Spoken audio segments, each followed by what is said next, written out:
坊間流傳咗好耐，話味精 MSG 係腦部毒藥，食得多會傷腦，影響健康。究竟呢個嚇人嘅講法係咪真嘅呢？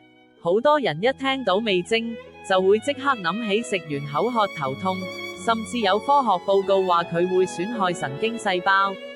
但係，味精真係咁邪惡，係廚房入面嘅潛在威脅？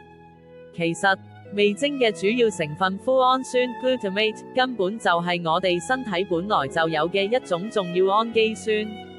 佢喺我哋大腦入面扮演住一個非常關鍵嘅神經傳導物質角色，對學習同記憶功能至關重要。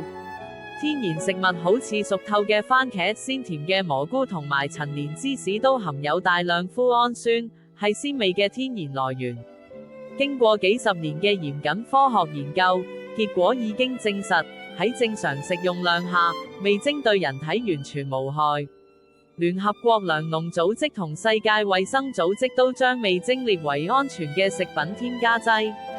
關鍵只喺適量，只要唔過量，味精絕對可以提升食物鮮味，令餐飯更美味，並唔係你想象中嘅腦部毒藥。